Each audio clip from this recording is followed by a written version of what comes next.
Assalamualaikum warahmatullahi wabarakatuh. Saya Noah Rizal Fahmi dari kelas 2C dengan NPM 22130200095. Di sini saya akan membahas materi pertemuan pertama kecerdasan buatan. Pertama adalah definisi. Disiplin ilmu yang mempelajari berbagai metode atau algoritma untuk membuat sistem atau mesin dalam melakukan tugas-tugas yang memerlukan kecerdasan manusia. Membuat sistem atau mesin lebih pintar, bermanfaat, dapat meniru kemampuan manusia seperti pembelajaran mesin atau machine learning, pengolahan bahasa alami atau natural language processing. Tiga adalah pengenalan gambar, video atau suara atau computer vision. Empat adalah perencanaan atau planning. Lima, optimisasi atau optimization. Manfaat: meringankan, membantu, menggantikan pekerjaan atau tugas manusia dalam beberapa bidang. Pertama adalah artificial intelligence atau AI.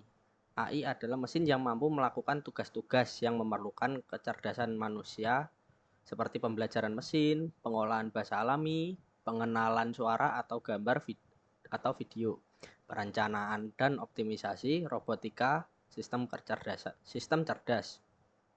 Kedua, machine learning atau disingkat ML. Di sini adalah ilustrasi beberapa proses dari machine learning itu sendiri. Sejarah perkembangan AI. Tahun 1943, Warren McCulloch dan Walter Pitt menghasilkan model matematis dari neuron dalam jaringan saraf. Tahun 1950, Alan Turing memperkenalkan tes Turing yang bertujuan mengevaluasi kemampuan mesin untuk meniru perilaku manusia. Penggunaan kecerdasan buatan, searching, proses mencari solusi atau jawaban yang optimal atau paling sesuai dari sejumlah besar kemungkinan solusi atau keadaan yang ada dalam suatu lingkungan atau masalah tertentu. Reasoning atau proses berpikir, untuk membuat kesimpulan atau mengambil keputusan berdasarkan informasi yang tersedia. Planning atau proses membuat urutan tindakan atau langkah-langkah yang diperlukan untuk mencapai tujuan tertentu dalam suatu lingkungan yang memungkinkan kompleks atau berubah-ubah. Learning, proses belajar untuk meningkatkan kinerja kemampuan seiring waktu berdasarkan pengalaman atau data yang diterima. Lanjut ke computer vision atau disingkat CV. Bisa dilihat seperti inilah ilustrasinya. CV adalah bidang dalam kecerdasan buatan atau AI yang memungkinkan komputer dan sistem untuk memperoleh dan menafsirkan informasi dari gambar visual di dunia sekitar. Dari perspektif teknis, ini melibatkan berbagai teknik dan algoritma untuk menganalisis, memahami, dan memproses gambar digital serta video.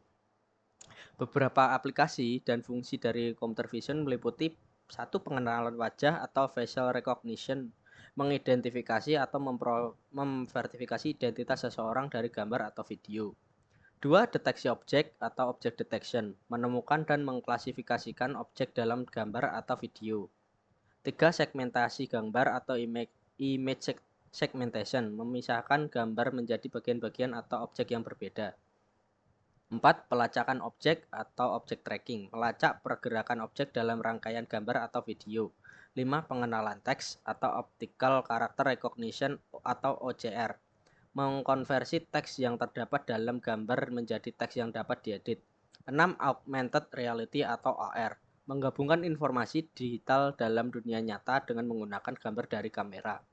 7. Penginderaan ke dalam atau deep learning, deep sensing, mengukur jarak antara kamera dan objek gambar. Teknologi ini digunakan dalam berbagai industri seperti otomotif, keamanan, dan retail. NLP atau Natural Language Processing. NLP adalah cabang dari kecerdasan buatan yang berfokus pada interaksi antar komputer dan manusia menggunakan bahasa alami. Tujuan NLP adalah memungkinkan komputer memahami, menafsir, menghasilkan bahasa manusia dengan cara yang bermanfaat. NLP mencakup berbagai teknik dan algoritma untuk memproses dan analisa teks serta ucapan. Beberapa fungsi dari NLP meliputi pengenalan ucapan, analisis sentimen, penerjemah mesin, ekstraksi informasi, penjawab pertanyaan, pemahaman bahasa alami, pembuatan bahasa alami, dan chatbot atau asisten virtual. Expert system atau intelligent system, agent, decision support system. Beginilah ilustrasi dari expert system itu sendiri. Lanjut, expert system adalah jenis sistem komputer yang dirancang untuk meniru kemampuan pengambilan keputusan seorang ahli manusia dalam domain tertentu. Sistem ini menggunakan pengetahuan dan aturan yang telah diprogram untuk menyelesaikan masalah kompleks yang biasanya diperlukan keahlian khusus. Komponen utama dari expert system ini meliputi basis pengetahuan atau knowledge base yang mengandung fakta dan aturan tentang domain tertentu. Pengetahuan ini biasanya diperoleh dari ahli manusia dan kemungkinan dikodekan ke dalam sistem. 2. Mesin inferensi atau inference engine. Mekanisme yang menggunakan aturan yang ada dalam basis pengetahuan untuk menarik kesimpulan atau membuat keputusan berdasarkan data yang diberikan. 3. Antar muka pengguna atau UI atau user interface. Memungkinkan pengguna untuk berinteraksi dengan sistem, memasukkan data, dan menerima rekomendasi atau solusi. Terakhir ada robotik atau machine automation, robot, dan lain-lain. Robotik adalah bidang indisipliner yang melibatkan desain, konstruksi, operasi, dan penggunaan robot. Bidang ini menggabungkan elemen dari komputer, teknik elektro, teknik mesin, dan banyak disiplin ilmu lainnya untuk menciptakan mesin yang dapat membantu, memperluas, atau menggantikan tindakan manusia. Komponen utama dari robotik ini adalah badan mekanik, struktur fisik yang memungkinkan gerakan dan interaksi dengan lingkungannya. 2. Akuator, komponen yang memungkinkan gerakan seperti motor dan silinder hidrolik.